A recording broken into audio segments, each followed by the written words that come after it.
Bonjour tout le monde, on se retrouve aujourd'hui pour le déballage d'un jeu Love Letter, le Star Wars, le palais de Jabba.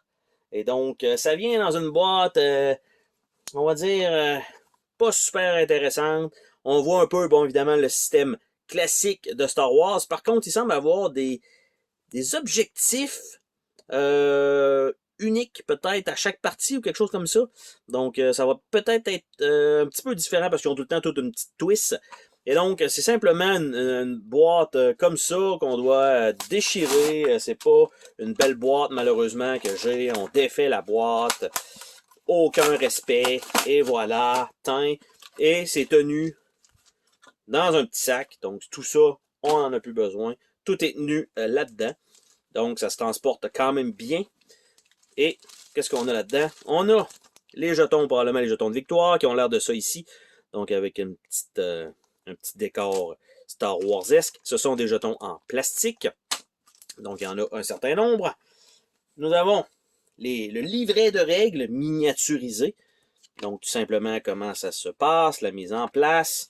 Probablement très classique, sortir de la manche, comment on doit avoir de jetons pour remporter, les effets des personnages, le 8, le 7, 6, 5, 4, 4 deux fois, 3, il y a 2, 3, il y a 2, 2, il y a 2, 1, puis il y a un Han Solo qui vaut 0, un peu comme dans celui du Seigneur des Anneaux, qui avait l'anneau qui valait 0, mais si vous l'aviez à la fin, c'était la carte la plus forte, si je me rappelle bien. Nous avons ici des cartes avec un fini tissé, donc ça c'est très cool. Il y a donc 6 cartes d'aide, donc le jeu joue à 6, contrairement au Love Letter classique qui était à 4. Je sais qu'ils ont réédité par après. Donc on a ça comme ça avec, on va dire les deux côtés, parce qu'il semble avoir... donc, le 8 est là, le 7 est de l'autre côté, le 6 est là, le 5 est de l'autre côté, il y a un 5 aussi de ce côté-là, il y a 2 4, donc ça va être un petit peu intéressant quand même à découvrir.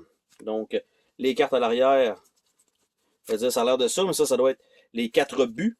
Donc, son excellence, la valeur la plus élevée en main remporte la manche. Mon genre de racaille, les valeurs de ces deux-là, les plus élevées en main remportent la manche toutes les deux. La somme la plus élevée de ces types de cartes-là dans la zone de jeu remporte la manche. Et l'autre côté, mission de sauvetage, la plus grande quantité de l'autre type remporte la manche. Donc nous avons ça. Et ça ici, donc ce sont les cartes. Donc on a Jabba le Hutt. Choisissez un autre joueur.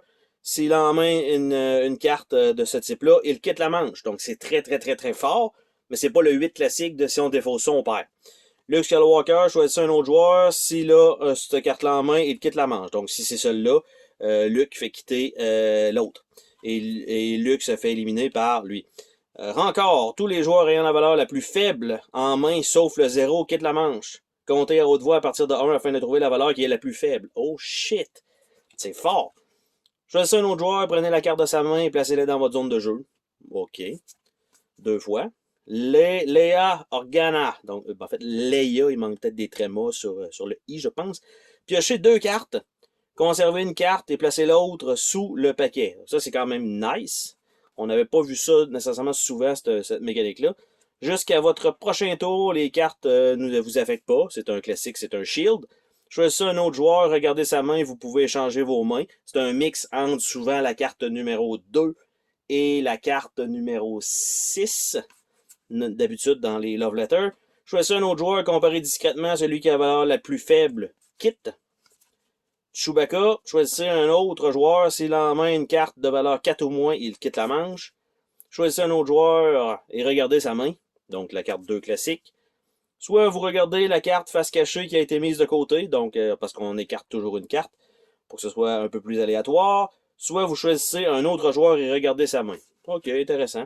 Choisissez un autre joueur et annoncez une valeur. S'il a en main cette valeur, il quitte la manche. Donc un classique, on va dire un Batman, un Archer, presque toutes les 1 de n'importe quel Love Letter. Choisissez un autre joueur et annoncez une valeur. S'il a en main cette carte, il quitte la manche. Si ce n'est pas le cas, il fait de même avec vous. Ben là, c'est un peu n'importe quoi parce que... Ok, c'est la carte qui te reste en fait. Et Han Solo, à la fin de la manche, si vous avez cette carte en main, gagnez un pion de victoire. Donc, évidemment, le Han Solo cryogénisé.